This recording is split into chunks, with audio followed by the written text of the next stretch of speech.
What is up mga Kaps, Albayanong Bateño at syempre nagbabalik tayo para sa panibagong video reaction. At ngayon nga medyo matagal-tagal din tayong hindi nakapag-upload ng music video reaction ng SB19. Pero syempre dahil ngayon lang din ulit sila nag-release ng panibagong single na titled Lawless, kaka-release lang.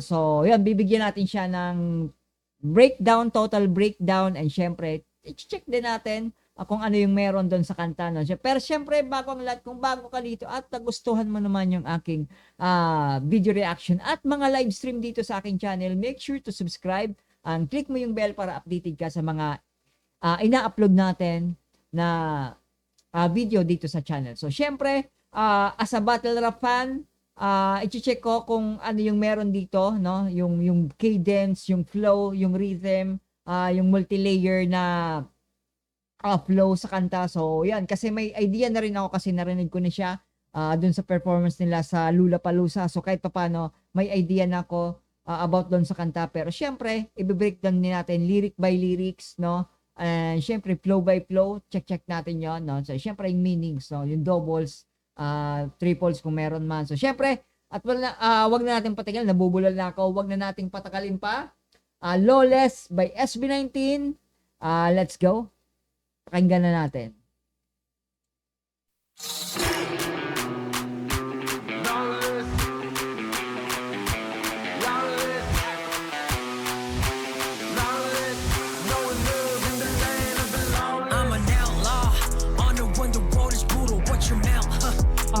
Man.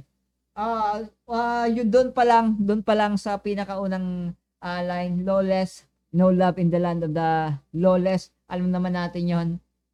Kahit saan naman lugar dito sa buong mundo, kahit fictional or non-fictional man yung storya about sa lawless, no love, alam naman natin na wala naman talagang ano. Pero syempre, ang napapansin ko dito is yung beat, no? Yung pag-drop ng beat kanina. Let's go, ulitin natin. Ditong after nitong guitar na to, tapos biglang yung drop ng bass.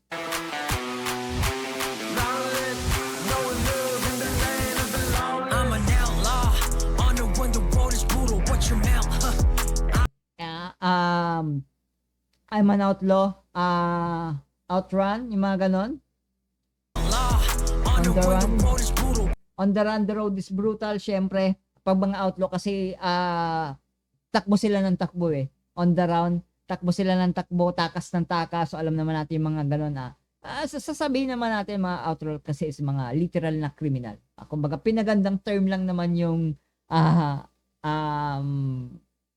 pinaganda lang na term for criminal yung mga outlaw. Ganun lang din naman yon. Which is yun nga, yung tago sila ng takbo ng takbo, no? So yun, doon naman pumapasok yung doon naman yung nagko-correlate yung lyrics niya na on the run, na the road is rough.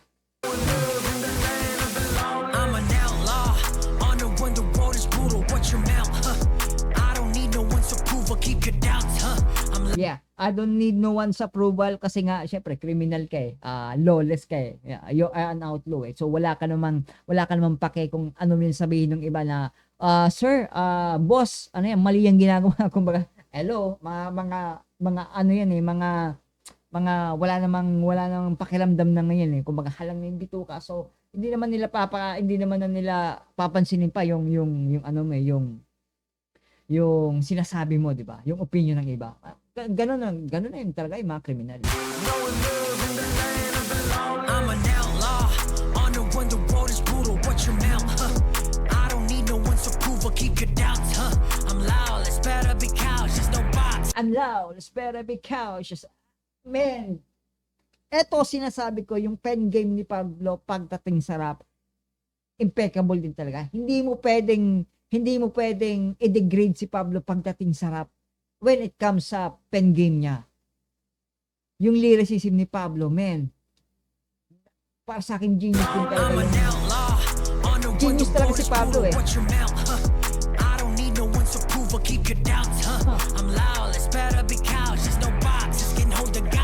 Yeah. I'm lawless, better because no boxes can hold the God. So, yung mga ganong killings pa, yung flow na ganon, na hindi mo siya masyadong makikita sa ibang rap ngayon, kasi karamihan ngayon sa rap is talagang yung pagalit, kumbaga yung delivery niya is laging aggressive. Pero si Pablo yung medyo pa yung pagka-smooth, pero na andun pa rin yung pinaka fundamentals, andun pa din yung pinaka signature ni Pablo pagdating sa pagsusulat and kung paano niya i-deliver yung kanta. Yung lines na yon, man. I'm lawless, better be cautious. No boxes can hold the gods. No, start a mosh pit. Hey, watch your mouth, I don't need no one's approval. Keep your doubts, I'm lawless, better be cautious. No boxes can hold the gods. No, start a mosh pit. I'm lawless, better be cautious. No box can put the God, no. So kumbaga parang ano ba tawag mo dito? I'm lawless, better be cautious. No boxes can hold the gods. No, start a mosh pit, no. So yung mosh pit kasi is yung during, 'di ba, pag may mga during concert like na nagaganap kasi yung mosh pit is pagdating sa pag mga rock concert, tapos metal, yung may mga umiikot na tumatakbo na nagbubungguan. Yun yung parang nagbabody slaman sila. Yun yung mosh pit, no. Parang yung hindi mo siya pwedeng ilagay sa box.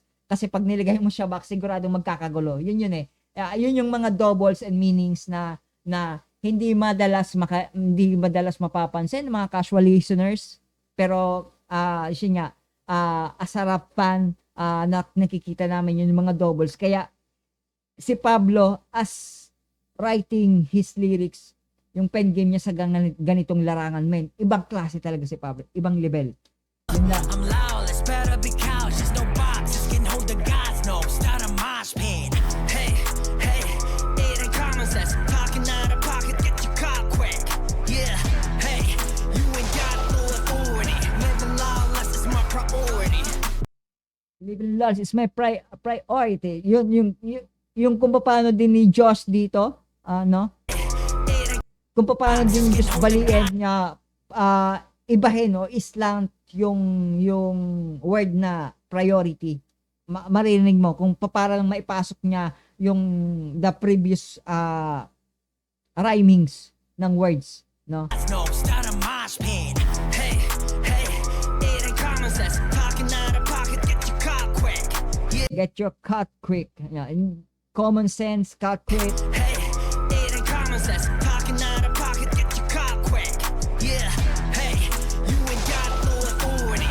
Yan, authority, di ba? Kung paano baliin ni Josh dito yung authority, di ba? Para inislant niya yung priority para siya ano doon sa authority. Authority, pero I think doon na lang yun sa artistic creativeness na lang yun no? Na ginawa niya yon, priority, authority, pero nagra-rhymes na rin naman yon, pero parang syempre may kanya-kanya naman tayong freedom kung paano natin gawin yung ating arts. So kaya inano ni Joshua. Yeah, hey, you ain't got no authority. Living lawless is my priority. Do the damage. We loud kiss savage. Ooh, let 'em sing it loud. Tragic, now paint the whole town. The road is rough, the road is tough. Better watch your back in the land of the lawless. Can get enough. Yeah. So I know marami dito sa mga casual listeners na i-correlate itong kanta na to sa nangyayari dito sa Pilipinas sa atin, which is true naman.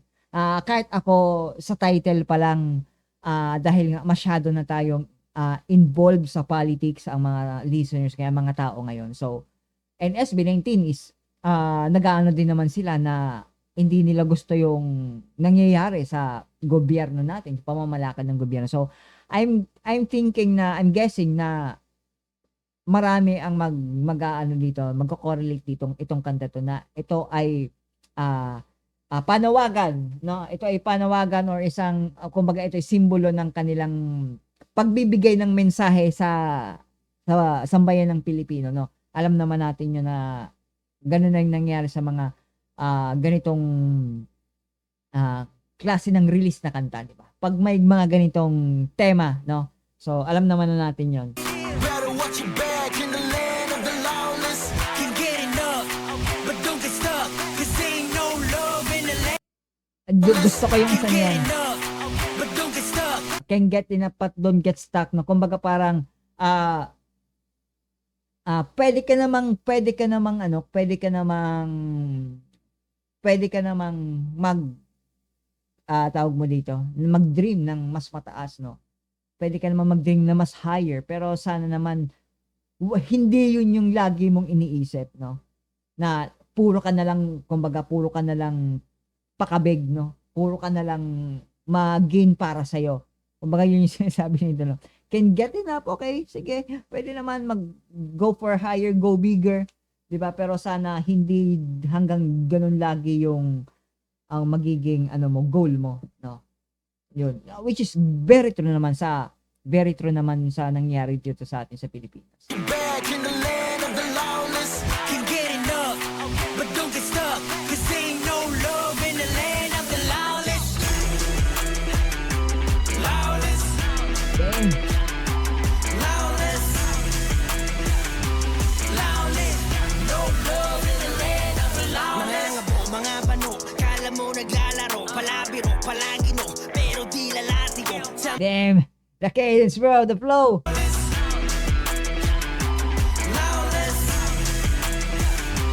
lawless. No love in the land of the lawless. Mga bano, kala Mangangabo. Ano ba yung ibig sabihin ng mangangabo?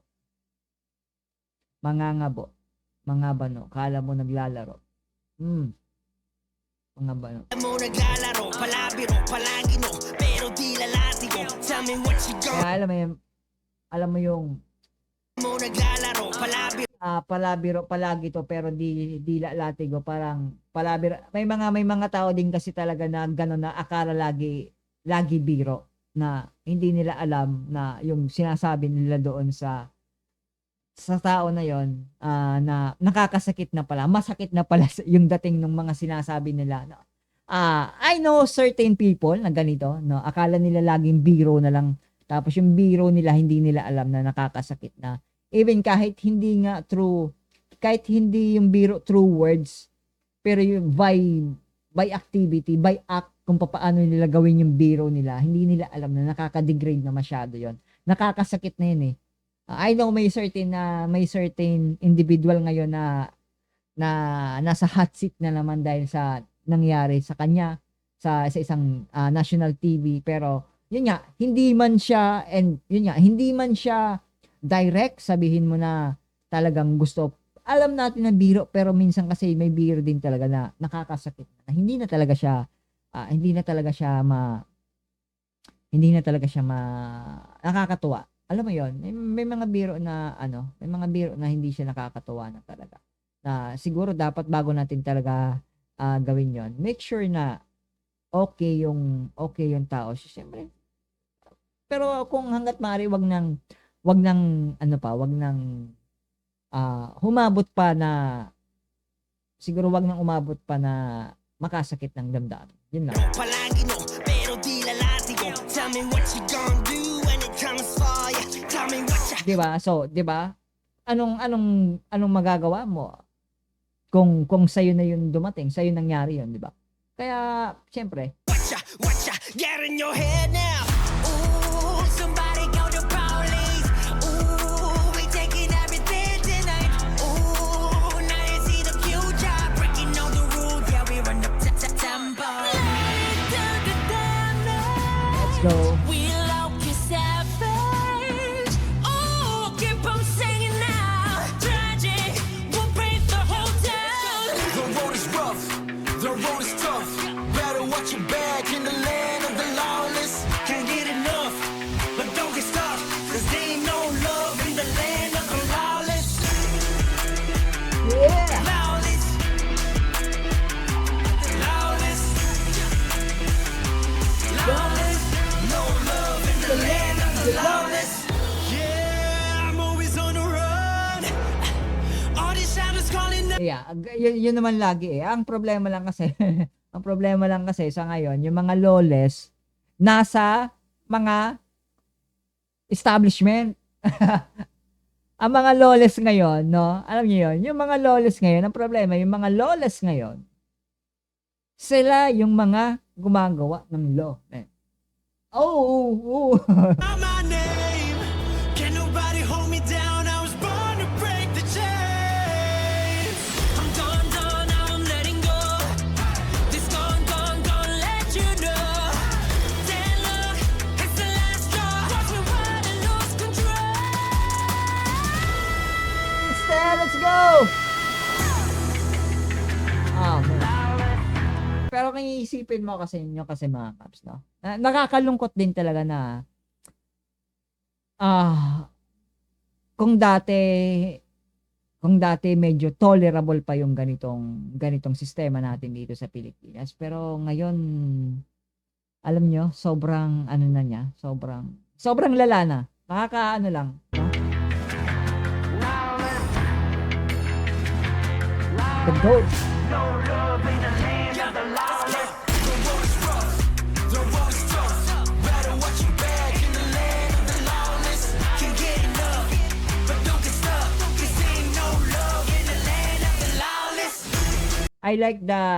I like yung ano dito, yung representation ng GOAT.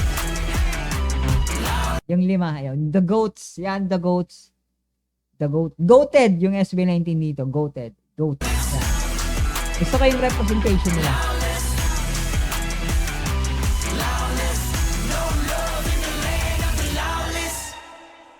Yeah. Man. Yes. Trip ko, nagustuhan ko yung buong kanta, no? Especially yung gustong iparating na mensahe ng SB19. Yun ang gusto ko naman sa SB19 na dinadaan nila yung kanilang gustong iparating through music, no? May mapakinggan tayo, may naririnig tayo, may nakukonsume tayong music, good music, better music, best music, pero hindi ito yung protesta na pwede mong dalhin sa kalsada, no? So, kudos sa SB19. Goated talaga kayo, goated na. So, yeah.